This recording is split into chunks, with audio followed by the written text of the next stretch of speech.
Je souffre de la dystrophie ovarienne. Dans cette vidéo, je veux parler de moi. Pour ceux qui ne me connaissent pas, je suis doctoresse Thérèse, infirmière. Généralement, sur les réseaux sociaux santé, prévention, mes plateformes, je parle de la santé, la prévention et j'éduque. Dans cette vidéo aussi, je veux parler de moi pour vous montrer non seulement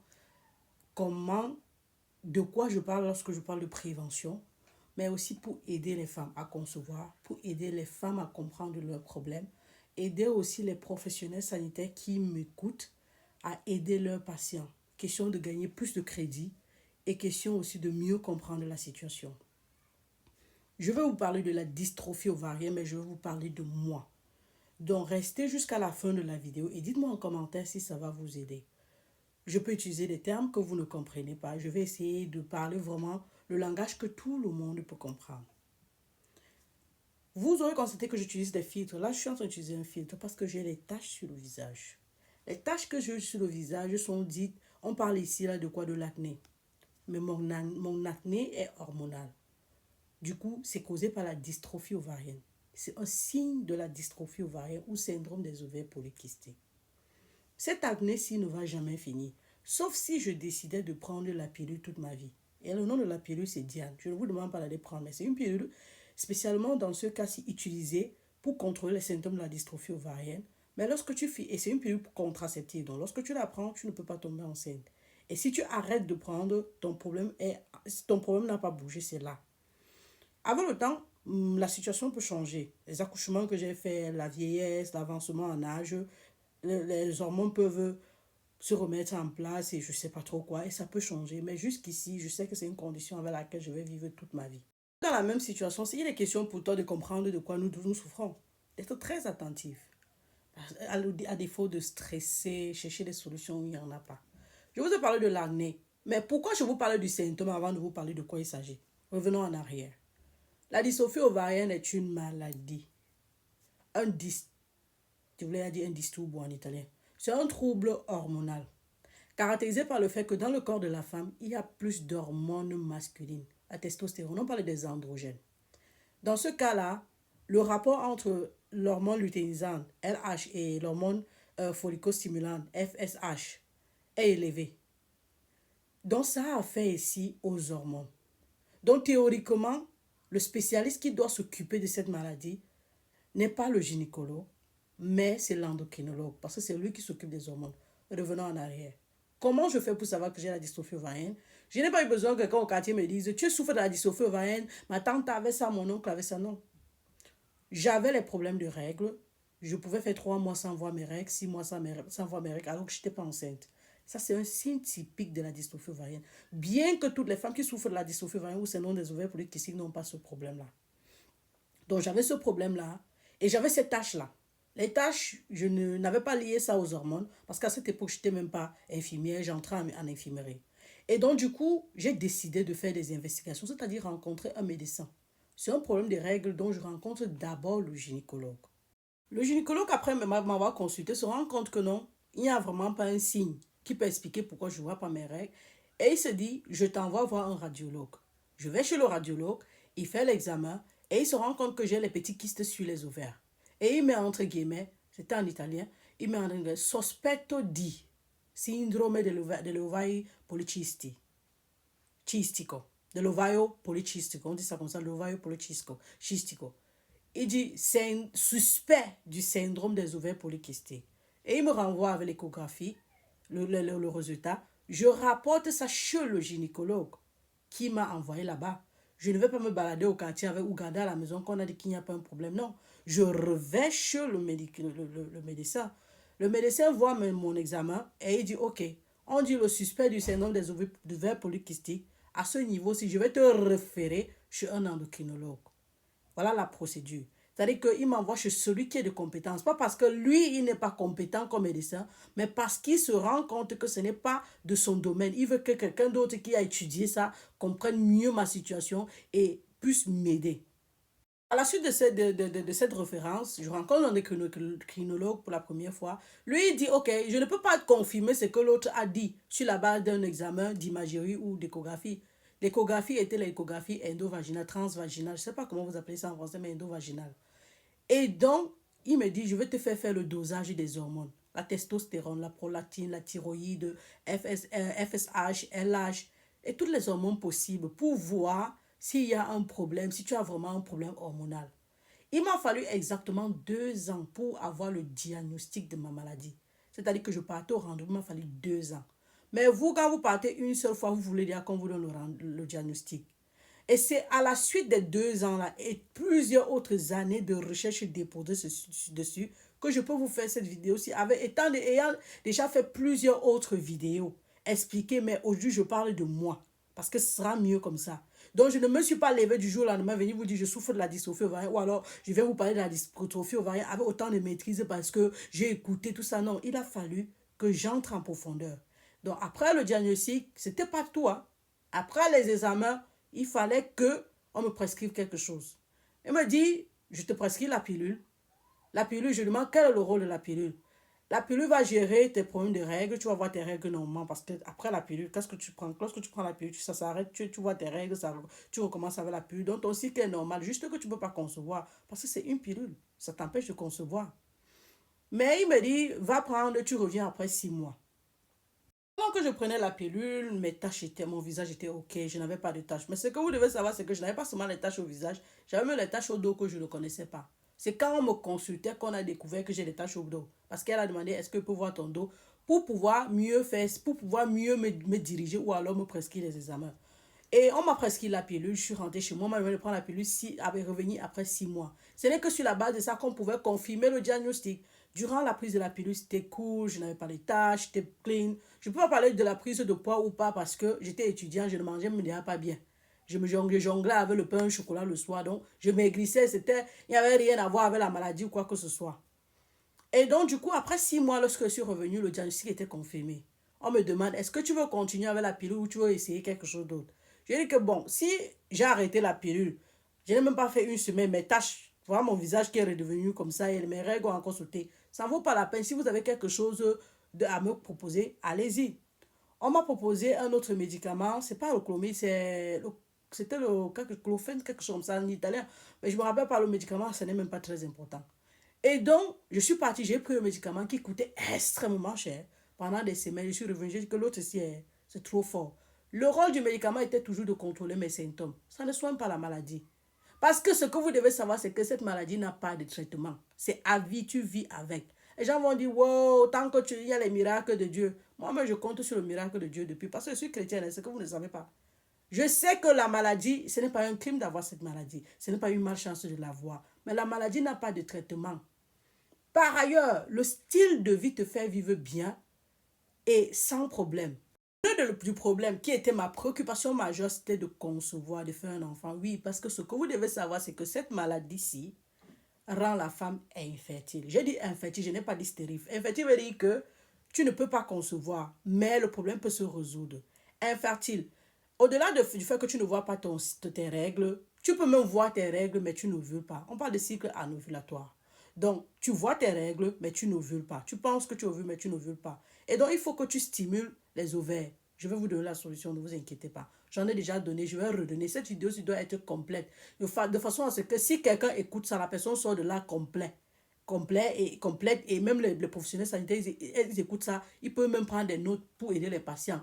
Dorénavant, on doit aider les gens. C'est gratuit, je vous donne ça gratuitement. D'ailleurs, je donne toujours tout gratuitement. Donc, la seule chose que je peux vous demander, c'est de me dire en commentaire si ça vous a aidé et de partager pour aider les gens. Et aussi de garder ça pour que si la prochaine fois vous avez oublié quelque chose, vous revenez écouter pour vous aider, pour aider vos enfants. Parce que vos enfants peuvent avoir ça. Pas parce que vous leur avez donné, mais parce que c'est comme ça. Ah, j'oubliais, ce n'est pas héréditaire, c'est génétique. Il y a une différence entre héréditaire et génétique. D'accord? Donc l'enfant peut avoir pas parce que tu as. C'est pas forcément dit que tes enfants auront. Comme chez nous, il n'y en a pas. Je suis la seule à l'avoir. Donc, du coup, j'étais en train de dire, ma préoccupation majeure était de tomber enceinte. Et donc, c'était vraiment un stress permanent. Mais lorsque je suis partie à la dernière visite, le médecin m'a dit, l'endocrinologue m'a dit, tu ne veux plus prendre l'autre qui coûte cher. Il n'y a plus rien à faire parce que de toutes les façons, il n'y a même pas de traitement. La seule chose que tu dois faire, c'est contrôler ton alimentation.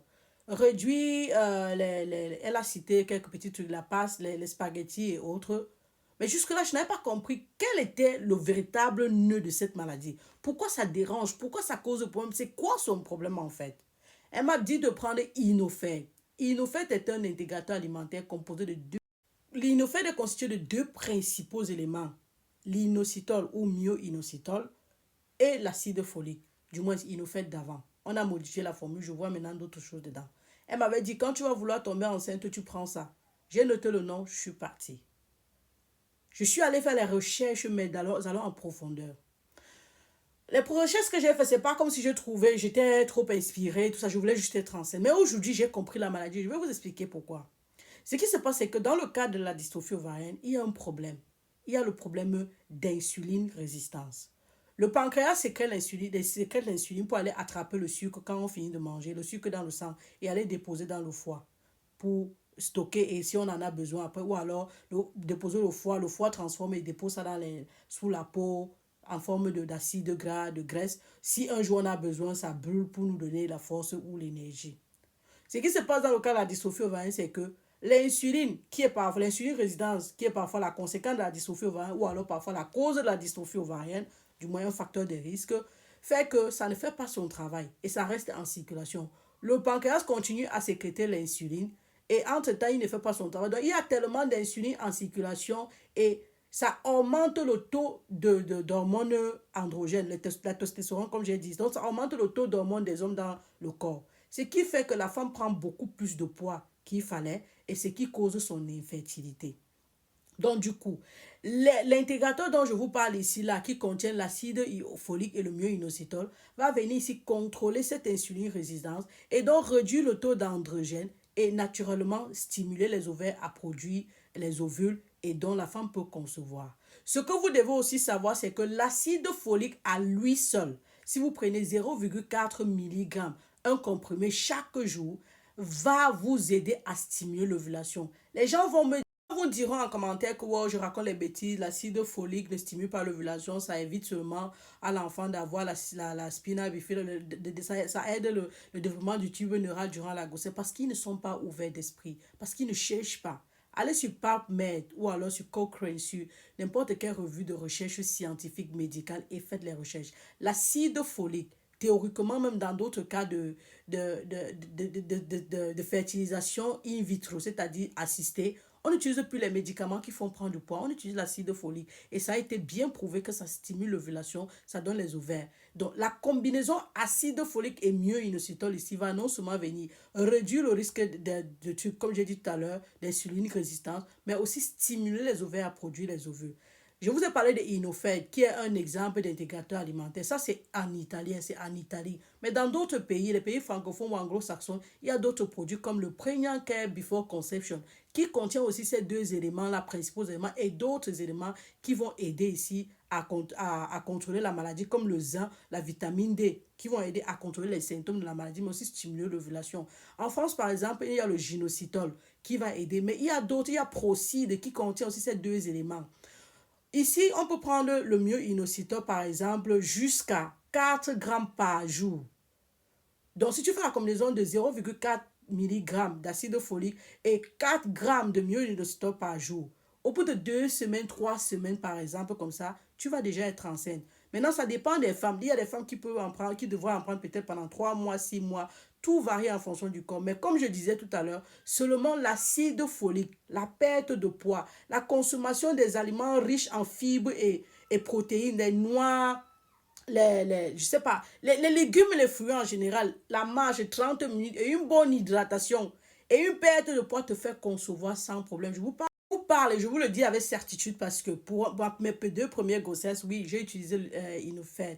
Mais la troisième grossesse, je n'ai pas eu besoin de le faire.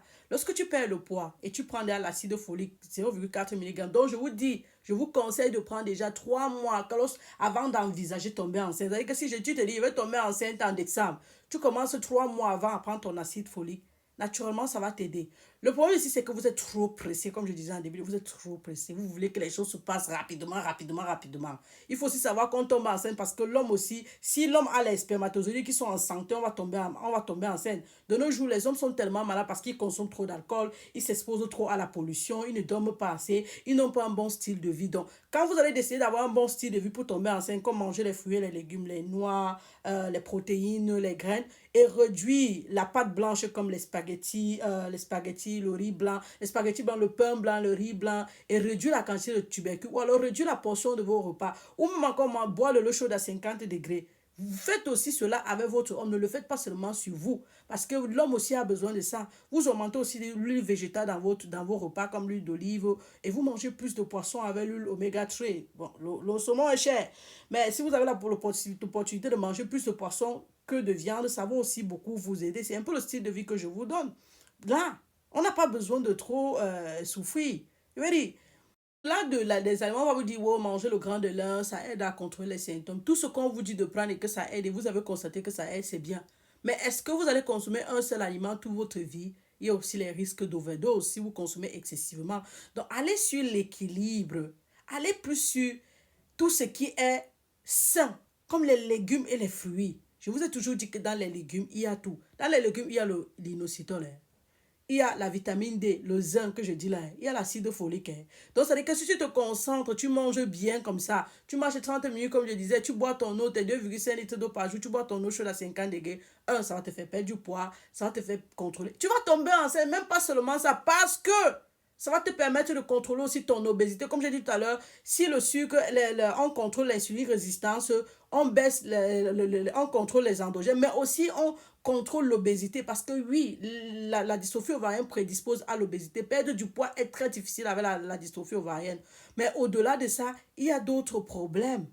D'accord? Comme le diabète de type 2. Tu es prédisposé au diabète de type 2 dans le futur, mais aussi au diabète gestationnel. Dans cette vidéo-ci, je ne sais pas si vous comprenez. Moi, j'ai compris mon problème. C'est ce que j'essaie de vous faire comprendre dans cette vidéo-ci. Je me suis assise, j'ai pu comprendre tous les problèmes dont je veux, toutes les conséquences ou alors les effets secondaires de ma maladie. J'essaie d'affronter. Je ne marche pas de façon perdue à chercher des solutions où il n'y en a pas aux problèmes qui existent. Mais je suis centré. Je suis dirigé. Je cherche des solutions clés à mon problème s'il y en a. Comme l'acné, je ne vais pas aller prendre les produits, me stresser parce que c'est que ça ne va pas partir. Mais par contre, je vais m'évertuer à avoir des soins de visage avec des produits contre les taches. Mais je ne vais pas souffrir dans la tête que je cherche la solution miracle sur TikTok ou sur Facebook.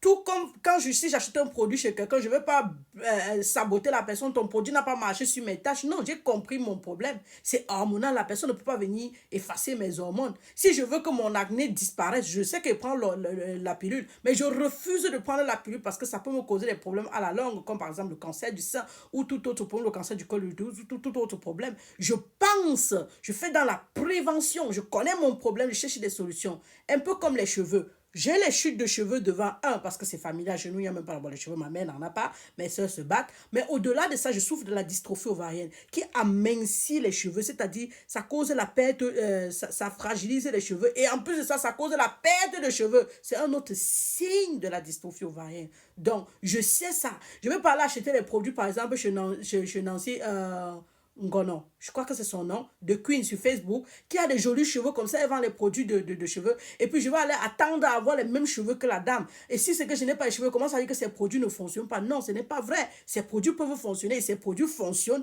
Donc je ne vais pas aller prétendre que non. De Queen, allez la suivre sur Facebook. Son nom, je crois que son nom, c'est Nancy Ngono. Il ne faut pas que j'écorche le nom de la dame ici, là. Donc, il ne faut pas aller prendre les produits de la dame et venir dire que non, ça ne fonctionne pas, alors que vous avez ce type de problème. Moi, c'est ce que on appelle ça l'alopécie androgénétique féminine. C'est causé par la présence des hormones masculines, causé parce que j'ai la dystrophie ovarienne. Donc, je ne veux pas aller chercher des solutions miracles, m'évertuer. Les gens me disent souvent, je te conseille tel autre produit. Je ne veux pas saboter des produits de quelqu'un parce que je connais mon problème. Je me connais à fond. J'essaie de contrôler ma perte de poids. Et aussi, avec les accouchements, ce n'est pas que ça a trop aidé. Ce n'est pas tout. J'ai la poussée de la barbe, la centre poussée grain. C'est l'hirsutisme. C'est aussi une autre conséquence de la dystrophie ovarienne. Pourquoi? Les poils poussent, je dis même pourquoi. C'est parce que les poils vont pousser où ça ne devrait pas, à cause des hormones masculines. Les poils ne devraient pas pousser ici chez la femme. La femme ne devrait pas avoir la barbe ou la moustache. Il y a des femmes qui en ont tellement jusqu'à rare, je vous promets. Les poils ne devraient pas pousser où il ne faut pas. Mais chez la femme avec la dystrophie ovarienne, ça peut arriver. Je continue de rappeler que tous les signes que je suis en train de citer là, ça n'apparaît pas chez toutes les femmes. Mais vous voyez chez moi, moi je les ai. Il y a des femmes par exemple qui n'ont pas ces signes-là, qui n'ont rien du tout, mais elles ne conçoivent pas. Et donc, elles vont aller faire la procédure que j'ai faite. Rencontrer les médecins, établir le diagnostic et prendre les intégrateurs alimentaires dont je parlais. Maintenant, vous allez voir que certains médecins vous prescrivent la metformine, qui est un antidiabétique, avec l'acide folique. Ce n'est pas faux du tout. Parce que la metformine, ici, théoriquement, ça devrait suivre tout ça, vous aider à concevoir aussi avec l'acide folique. Mais seulement que la metformine a les conséquences. C'est un médicament qu'on ne peut pas prendre sur le long terme. Et donc, lorsque vous arrêtez, parce que vous êtes souvent pressé, vous attendez le résultat sur place, vous arrêtez, vous dites, ah, il n'a pas bien fait le travail. Non, il a fait le travail, il a fait la prescription. Vous aurez aussi entendu beaucoup de médecins prescrire le clomide. Oui, pas excellent, c'est là pour stimuler l'ovulation. Mais dans le cas de la dystrophie ovarienne, je ne dis pas que ça ne fonctionne pas chez d'autres personnes, mais dans le cas de la dystrophie ovarienne, je vous dis le duo acide folique plus inositol ou myo-inositol est parfait. Vous aurez maintenant vu des femmes qui vous disent, mais moi je ne saigne même pas. Comment tu t'attends à ce que je vais ovuler? Ça ne veut rien dire. Tu peux ne pas saigner. Tu prends cet intégrateur là, tu tombes enceinte. Votre préoccupation, vous qui avez la dystrophie ovarienne, ne doit pas être de voir les règles, au point de prendre des médicaments, des pilules. Non, votre problème devait être contrôler votre style de vie pour le long terme, parce que les conséquences sont sur le long terme. On a compris les conséquences sur le long terme, on travaille sur les effets pour contrôler aussi sur le long terme. Vous avez une série de conséquences. Ok, qu'est-ce que vous faites? Vous pensez au futur. Vous contrôlez sur la base de ça. C'est pour ça que je parle de contrôler l'alimentation, je parle de contrôler son obésité. Quand je vous crie au-dessus, je vous crie dessus tous les jours pour l'obésité, à cause de l'obésité, c'est parce que moi, je suis dans la situation. Et vous êtes en train de me dire, wow, ton eau chaude ne marche pas sur toi. Je suis d'accord que ça marche pas sur moi parce que je souffre de la dystrophie ovarienne. Mais ce n'est pas une raison pour laquelle je vais devenir obèse et venir dire que wow, c'est parce que je suis malade. Non! Si je suis obèse, c'est parce que je mange excessivement, c'est vrai. Parce que quand tu manges excessivement avec la maladie, tu prends du poids. Par contre, si tu fais l'activité sportive, tu contrôles ton poids et tout ce que je disais là, tu ne vas pas prendre excessivement du poids. On doit résumer cette vidéo qui a été très longue. Ah, longue avec raison. Si tu trouves qu'elle a été longue, ça veut dire que tu ne veux pas tomber enceinte, ça veut dire que tu ne sais pas ce que tu veux dans la vie. On va comprendre ici là que la dystrophie ovarienne, c'est une maladie avec laquelle on doit vivre. Et ce n'est pas la malchance, c'est comme ça. Maintenant qu'on a compris la maladie en soi, d'où ça vient, comment ça évolue, comment ça peut évoluer, ce qu'on peut faire, on essaie de vivre avec in peace, en paix. On ne se soucie pas de la perte des règles. Si on est une femme qui désire concevoir, rester même sans voir les règles, ce n'est pas un problème. Je vous dis, je continue de dire, ce n'est pas un problème. Ne prenez pas les pilules, parce que souvent vous partez, on vous prescrit les pilules, après vous dites, j'ai pris la pilule, après ça n'a rien fait, ça ne va rien faire, je le redis. Contrôler son poids est la clé. Le style de vie, l'alimentation riche avec les légumes et les fruits, une bonne hydratation. Contrôler la quantité de repas qu'on met dans les plats. Moi, je parle parce que je sais que quand je mange beaucoup, je prends du poids. Si je prends du poids, ça veut dire que je me piffe de nourriture. Mais quand je mange des quantités contrôlées, je vois l'effet sur moi. Je vois l'effet sur moi. Mais mon ventre de la grossesse, je vais aller être stressée. Je sais que la dystrophie ovarienne, il va encore aller dire, ouais, je cherche les solutions miracles pour mon ventre, aller monter sur une table pour la chirurgie esthétique et ne même pas en sortir, mourir. Mes enfants vont rester ici souffrir. Mais pourquoi? Au nom de quoi? Je dois du poids à quelqu'un? Non, je dois du poids à ma santé. Aussi, j'ajouterais que l'insuline résistance ici fait que quand tu te blesses, tu guéris difficilement. Ce qui fait qu'il faut vraiment prendre soin de soi. Et quand ça te prédispose au diabète, on connaît déjà les conséquences du diabète, le pied diabétique, avec risque d'amputation et tout ce qui va avec. Donc, tout ce que tu fais ici, quand tu contrôles ton poids, tu as tout fait. Tu as fait le maximum. Bon, c'est la Daron de la santé 3.0, doctoresse Thérèse, infirmière. Cheers.